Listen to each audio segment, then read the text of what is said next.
होठ लाली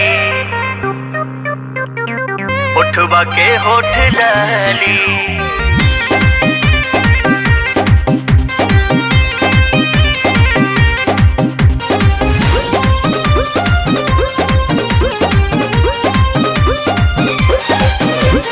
गाल के चुमती झुमती बन के कान के तोहरा बाली।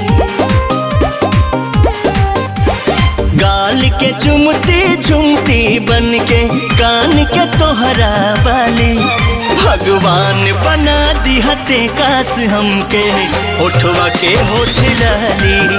भगवान बना दिहते काश हमके होठवा के होठ लाली।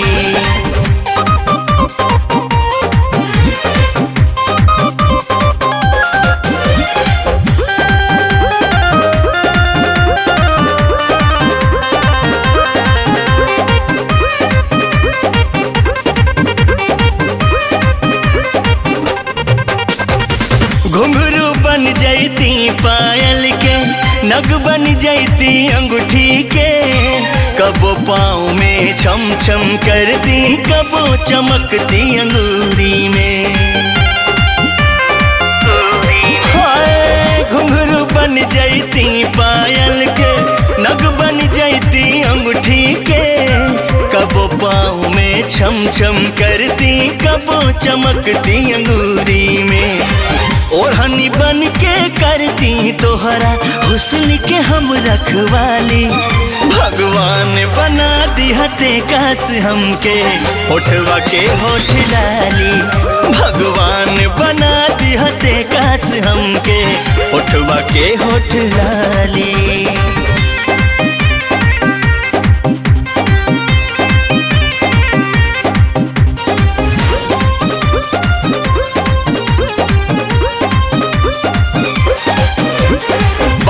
के रौनक बढ़ावे खातिर बन जाती हम गजरा हो।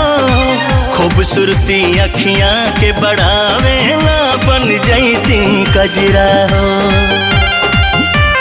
कजरा हो बाल के रौनक बढ़ावे खातिर बन जाती हम गजरा हो। खूबसूरती अखियां के बढ़ावे ला बन जाती कजरा हो। मुस्काई तू जब गाल के तोहरा बन जाती हम लाली। भगवान बना दिहते काश हमके होठवा के होठ लाली। भगवान बना दिहते काश हमके होठवा के होठ लाली।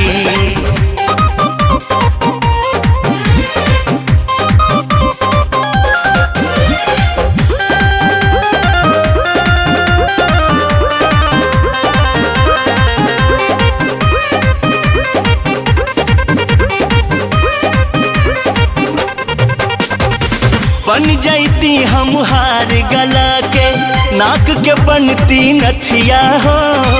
कर धन कमर के बन जाती हम माथ के तोहर बिंदिया हो। तोहर बिंदिया हो बन जाती हम हार गला के, नाक के बनती नथिया हो।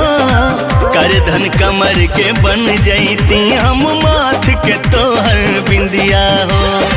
ओह डढ़िया के फूल हो जाती छुआ तू जवन तू डाली। भगवान बना दिहते काश हमके होठवा के होठ लाली। भगवान बना दिहते काश हमके होठवा के होठ लाली।